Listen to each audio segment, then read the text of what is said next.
Terri Savelle Foy. Thank you for watching. I want to ask the question, what on earth are you here for? I think that's the question we all have. We all want to know, why was I born? What was I created to do with my life?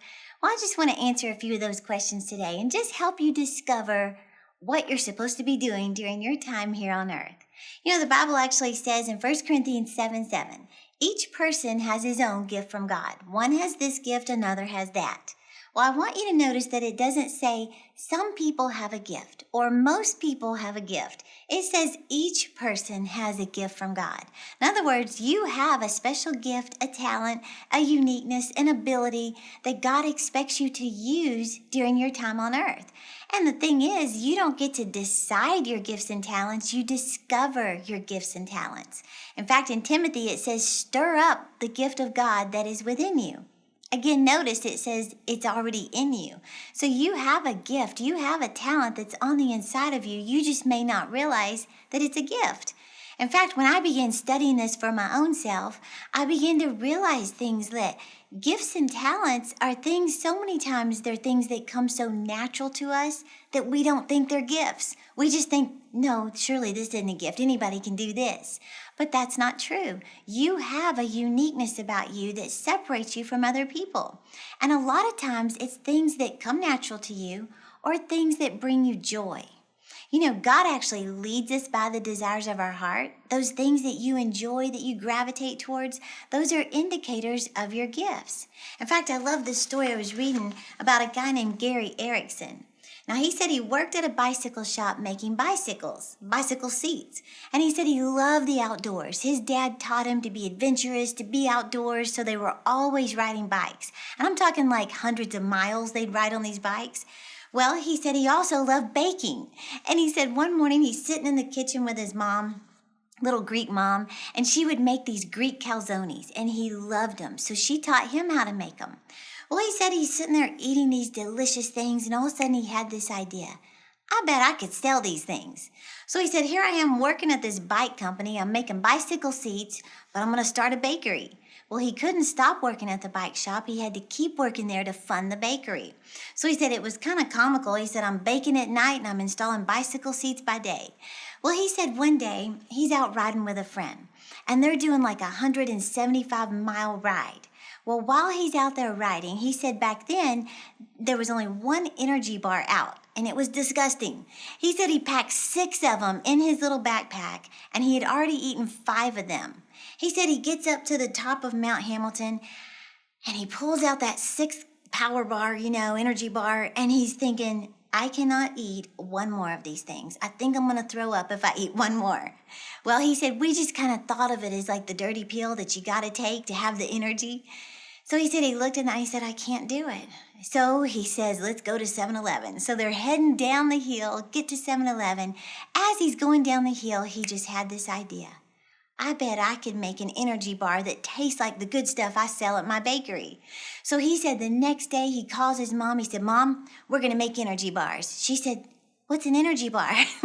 He said, well, we can't use butter, sugar, or oil. She said, then it's impossible. We can't make anything. He said, well, we're going to research it. So they started researching like whole grain ingredients and natural things to put in these bars. They kept making them over and over. He said they gave them to their friends. They'd say, try these. And people were like, that's disgusting.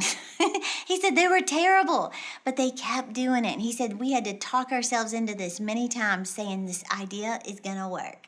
Well, they kept at it. Finally, they created this energy bar. They thought it was delicious. Their friends said it was great.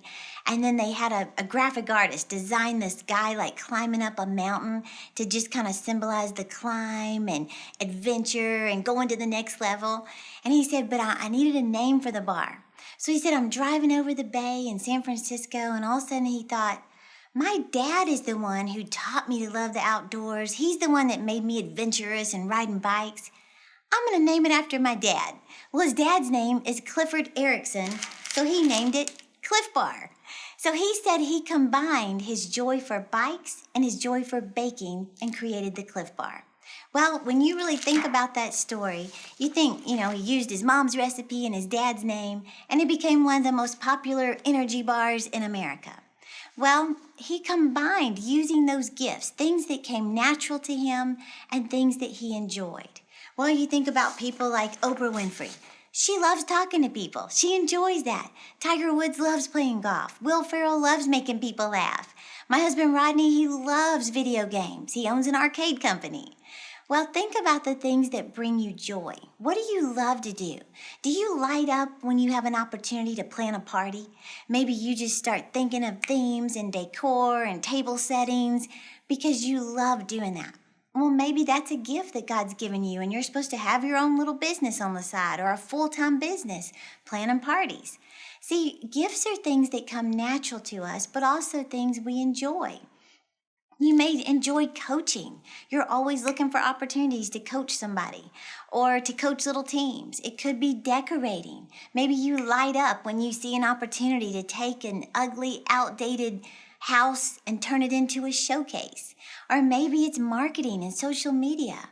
You know, people will pay big money to have the best person come and run their social media accounts or handle their finances or even cut their hair. You know, I have a friend in LA who she started developing that gift of styling hair, and now she styles many celebrities, and people pay her tons of money for bangs. But she's using the gift that God has given her. In fact, just a couple days ago, I went to get my hair trimmed up, and I walked in, and the lady that was, my hairstylist, she's finishing up this gentleman's hair. As soon as I walked in, she said, "The motivator's here." She said, "This girl is going to teach you how to get your dreams back." Well, one thing led to another. We start talking. This precious man is wanting to get free from different addictions in his life. He's crying in the chair. We're hugging. We're getting a plan of action. Well, as soon as he leaves, I said to my stylist, I said, "You realize this is your ministry?" She said, "What?" I said, "This is the ministry God's given you." I said, "You have 30 minutes or 1 hour with somebody sitting in that chair. There's your audience. This is the ministry God's given you." And I said, "Look, it's bringing you before great people and it's causing you to prosper." Well, I want you to think about that in your life. Don't think of it as insignificant. Realize that God has given you an ability to do something really well. He matches your capabilities with your calling. So think about those gifts, those things that come natural to you, and what brings you joy. And whatever it is, like Timothy said, stir it up and allow God to use you in ways you never dreamed of. So, if you're enjoying this podcast, please subscribe to this channel. Be sure to follow us on Instagram, Facebook, Twitter, so I can keep you motivated to achieve your dreams. Thank you for watching.